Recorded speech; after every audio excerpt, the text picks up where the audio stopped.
So one of my favorite little troubleshooting tools is telnet. Most of the time telnet is used to open a terminal session with a remote computer. You can see here I'm using PuTTY, which is using SSH to open a remote terminal, which is secure or uses encryption, and that's what most people recommend. Telnet is really not used much anymore because of the encryption thing, but telnet's a great quick and dirty tool to check to see if you can connect to a specific port.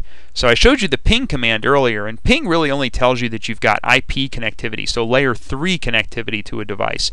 But TCP is at layer 4, so it doesn't quite go that high to TCP.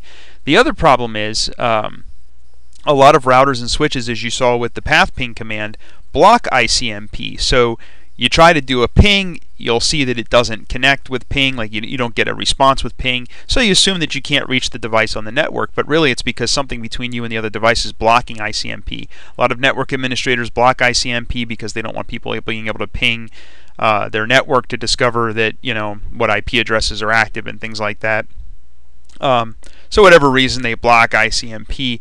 So telnet's a great little tool to tell if, to see if you can connect to somebody on a certain port number. So for example, I'm going to run the ping command from this Linux server, and I'm going to ping 209.204.13.212.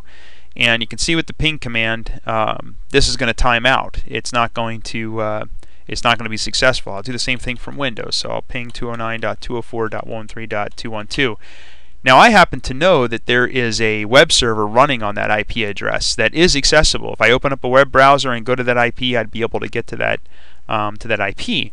So let me Control C that so I get rid of that. Yeah, so you can see 25 packets transmitted, 0 received, 100% packet loss. So it's not responding at all. However, I can run the telnet command to that IP address, 209.204.113.212. And when I do that, well, I forgot to add. So you always have to remember when you run that command, you have to put a space. By default, telnet's going to use port 23. When you add a space, you can tell it to use a different port. I'm going to tell it to use port 80 because that's the standard port for a web server.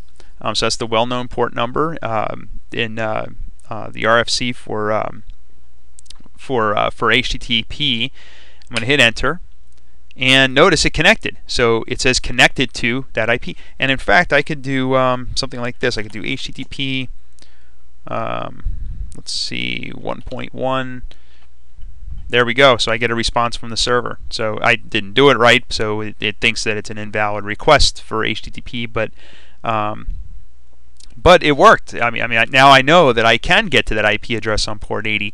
I can do the same thing in Windows. So you can see in Windows, again, it timed out, but I'm going to type telnet 209.204.13.212, and then I'll use port 80. It's going to try to connect.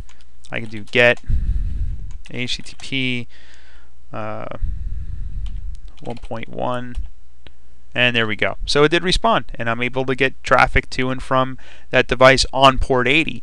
Now ICMP failed, but I was able to get to it on port 80 using HTTP. And that works with any port, not just 80. You can do this with all kinds of things. So you can connect, for example, to an SMTP port, to POP3, whatever it is you're trying to troubleshoot connectivity to. So I always tell people, don't give up with the ping command.